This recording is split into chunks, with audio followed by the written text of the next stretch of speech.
You're listening to the Cookbook Love Podcast with Maggie Green, episode number 281. Welcome to the Cookbook Love Podcast, a podcast that celebrates cookbook readers, buyers, collectors, writers, and clubs. And now your host, cookbook author, culinary dietitian, and cookbook writing coach, Maggie Green.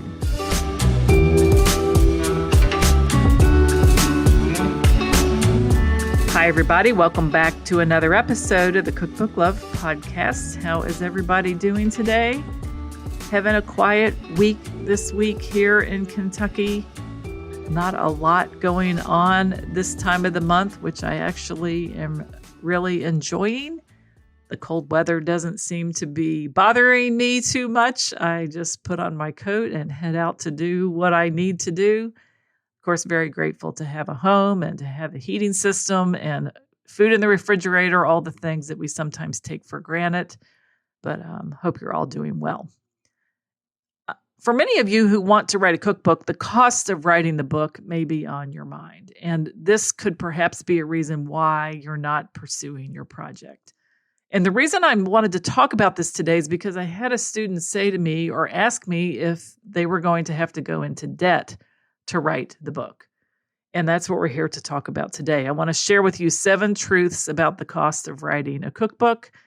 Some of this may be a little bit of tough love, but it is really the truth. And here we go. Truth number 1, writing is free. All you need for writing is a pen, paper, some space in your life to write. If you want to use Google Docs, it's free to use Google Docs. Of course, that assumes that you have a computer or a laptop or a notebook. Not a notebook, but a tablet. Old notebooks that your kids wrote in 2 pages of the front and you tear them out and use the notebooks. You've already spent money on the notebooks, so just use those if you want to.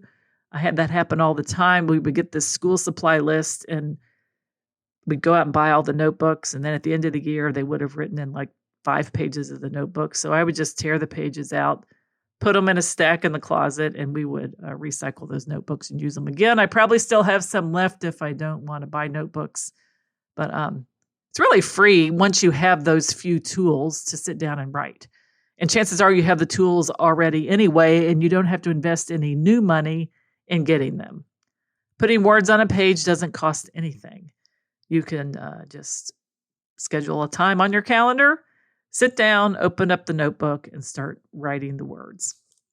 Truth number 2, you're already eating something every day, or you're already cooking something every day, or you're already baking something on a regular basis, or you're shopping for ingredients or observing what goes in your mouth. We are all already spending money on food somehow in some way. So it's not fair to your book project to blame the cost of the food on the book. The book doesn't deserve that. Just write about what you're already doing anyway. It costs no money to do that. And this is what I did with my first cookbook, and I got a book deal. It's called the Kentucky Fresh Cookbook. I kept track of what we cooked and ate every day here in our Kentucky kitchen. I wrote a cookbook proposal about it. I got a contract. The book is still in print. And if you need to develop a recipe, which you will, which means maybe you're going to create something from scratch, you will have to buy the ingredients to prepare it, but just eat the result for dinner or lunch the next day, or give it away to a hungry neighbor. It's a nice way to share what you're cooking with somebody else.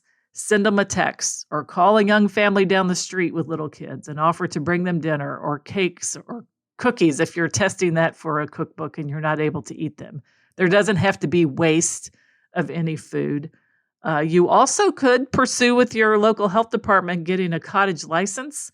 There are some things that you can, quote unquote, legally prepare in your own kitchen and sell to the public. And if you're testing a lot of baked goods for a cookbook, get a cottage license and sell them. And then you can make money back on the things that you're already baking or selling. What I'm trying to say is that everyone that's listening to this podcast, whether you want to write a cookbook or not, is consuming food on a regular basis. Just write about that. You don't have to spend money to find something new to write about. Just keep your eyes open to all the things that go on in your kitchen, all the ingredients you buy. Do a deep dive on an ingredient if you want to. There's tons of stuff to write about when it comes to food and cooking. Truth number 3, creating a cookbook concept, writing a proposal, and pitching it to a publisher is free. They do not charge you any money to do this. And the same for an agent. If you want to retain an agent, creating a cookbook concept, writing a cookbook proposal, and pitching an idea to an agent is free. They don't charge you to send your idea to them. It costs $0. And if you want to know how to do this podcast is filled with information about pitching, what to put in a book proposal. I've talked to a couple of agents on past podcasts. Lots of free information here. You don't even have to pay me to guide you or help you. That would be something that you could actually do without any guidance or help from someone like me. Just enjoy the free information that I have here on this podcast. The thing about agents and publishers is they want us to send them our concepts. They want us to send them something that they can publish. That's what we are here for as the writers, and that's what they're for as the agents and publishers. You say, hey, I'm so-and-so. I've got this great idea for a book. Would you like to represent me, or would you like to publish my book? It is free to ask them that question. Truth number 4, signing a book deal is also free. In fact, in many cases, traditional publishers will send you an advance of your book royalties to have and use while you write the full book manuscript. So how much is spent here? $0. In fact, you may even get money in the mail, checks in the mail, four-figure advances, five-figure advances for writing your books. And if you want someone to review your contract because you're not sure about all the legal nomenclature in literary contracts, I totally get it. If you have an attorney in the family, have them help you for free. Or maybe if you want to trade, take them out to dinner or do something nice for them, or you can pay them. Or get a membership at the Authors Guild, which provides literary contract reviews as a benefit for their members. I think membership is $100 for writers, $35 for students, and I will put a link to the Authors Guild in the show notes. Truth number 5. When you work with a traditional publisher, they do a lot of things for you that they don't make you pay for. Editing the book, designing the book, formatting, photography, illustrations, printing, distribution. All of those things are things that the publisher pays for. $0 cost to you as the writer and as the author of the book. Now that's amazing. And that is why I really believe that traditional publishing, if you want to work with a team and not spend any money, is a beautiful concept. I've always believed that, and I still believe it. Truth number 6. I did pay several $100s to have my index created for my first cookbook, but I soon learned that publishers would create the index if you asked for them to do it. Even if they said in the first contract, you should create the index, you can negotiate that. Talk to the people at the Authors Guild about that, but that's what I did. But in my first instance, my first book, even when I paid several $100s to have the index created, my advance offset the cost of that index, if that makes sense. What I spent was way less than the advance that I got. So I was still ahead when it came to the cost. Truth number 7 is about photography. Photography is an expense of the publishing project if your book is going to have photos. But just remember, you do not have to do the photography. I'm not a photographer. I don't want to be a photographer. So my publishers paid for the photographer for 3 of my books, and they also paid for the illustrator for my first book. So it was $0 of expense to me. So in summary, here are the costs of me and my experience with writing cookbooks. It didn't cost me any money to write every day about what I cooked or baked. It didn't cost any money to write about that in a proposal. No money to pitch a publisher, no money to sign a book deal, And in fact, you may get an advance. $100 if you want to join the Authors Guild. It costs $0 to write the manuscript, $0 to edit, print, design, format, photograph, illustrate, distribute the book, $0 to pay the photographer or the illustrator. Out of my pocket, no money. So the question then is, a lot of people say, well, was it worth it? What they mean is, okay, it doesn't cost you anything to do that, but was it worth it in terms of what you received from the investment?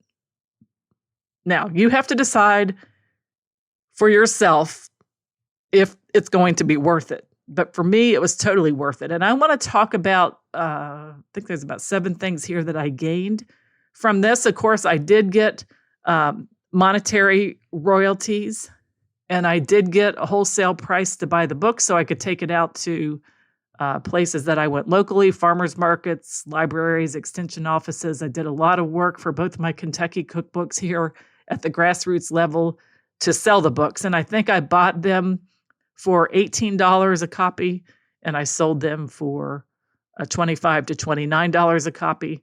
So I was able to get copies of my book. I did pay to have those books sent to me, but then I was able to sell them to my customers at the list price. So it certainly paid for itself. Okay. Other things that I gained, I learned about commitment. Commitment is really the fuel that drove me to become the author that I wanted to be. I committed to the projects, and I saw it through to the end. I also made decisions, and I became a good decision maker to start creating more than I was consuming. And this is true of a lot of things in the life of someone who wants to write more and get published. We need to become creators. I was a creator of meals and food. I was creator of a stocked pantry and a list of things we were going to eat all week long. I was a creator of book ideas, creator of recipes, all these things that I was actually creating. And the reason was because I decided to stop consuming.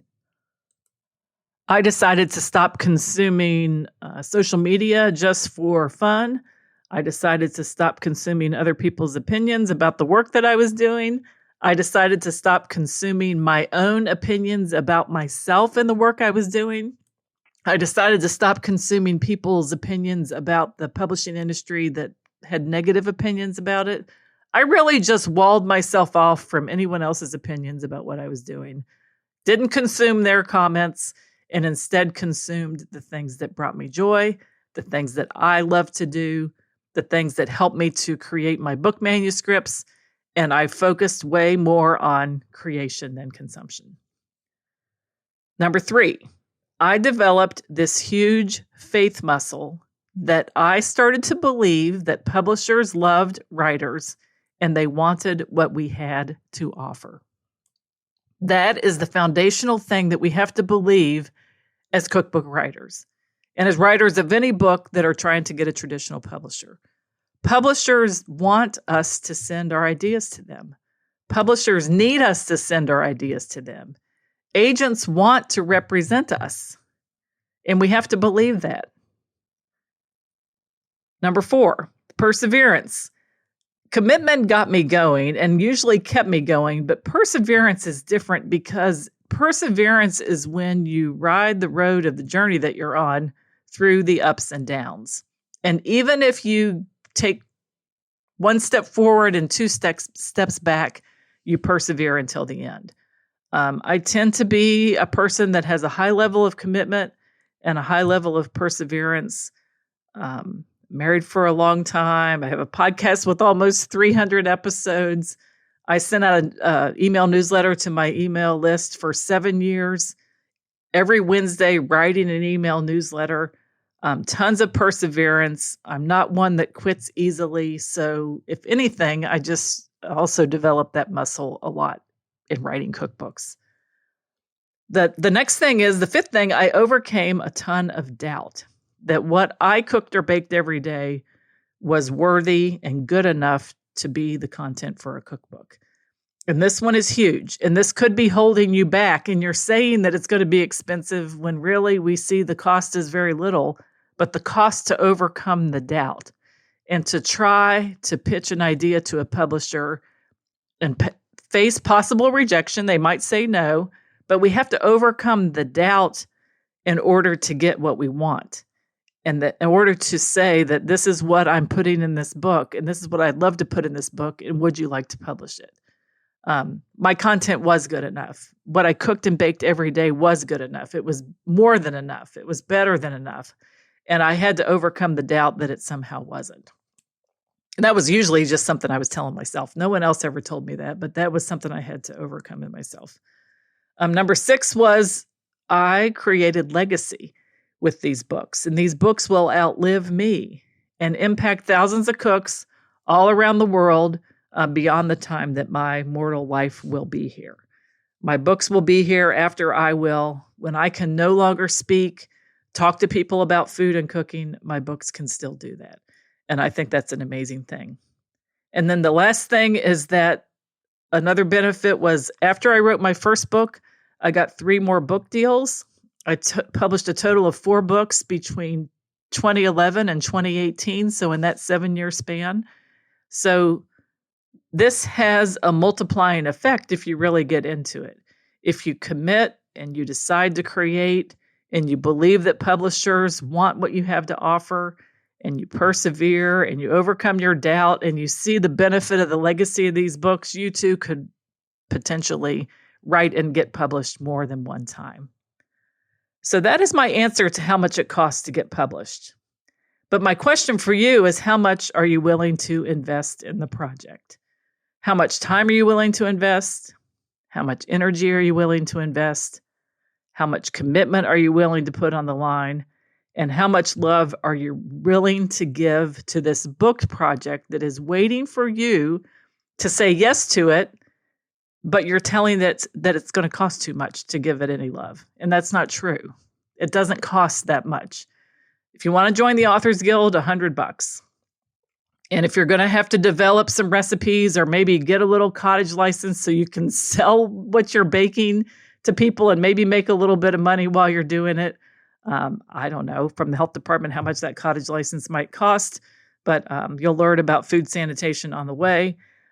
That might be the one thing that you could invest in if you want to sell your baked goods. But I just tended to give food away to people. I would share it with people who I knew in my parish here who maybe were sick or had surgery. I would feed my kids, of course, whatever I cooked. I'd share it with neighbors. I had a cooking class once here in my house, and I worked on testing some recipes for the class. And that was really fun to have some people come together to do that. But you're spending money on food anyway. So it's still, to me, it's really still just a wash. And of course, writing is free. Putting words on page is free. So I don't see a ton of cost involved in doing this. I sometimes tend to think that we use this money thing as an excuse to not go after our dreams. But I'm in the camp that the cost of doing it is very little from a monetary perspective. There is an emotional cost because you got to sit down and put your thoughts on the line and be willing to face rejection and overcome some doubt. But that's going to make you a bigger person, a better person, a more expanded version of who you are. And I think that is a huge benefit to writing and publishing a book. So I hope this helps you to see if you're going to have to go into debt to write this book. And I hope it helps you understand some of the costs from the author side that are involved in publishing. And I hope that this motivates you to possibly consider developing a concept, writing a proposal, and pitching your idea to a publisher or an agent who can help you get your book out into the world. So that is it for today's episode of the Cookbook Love Podcast. This is your host, Maggie Green. And until next time, have a great day and keep loving your cookbooks. Thanks for listening to the Cookbook Love Podcast. You can find out more information at www.cookbooklove.co.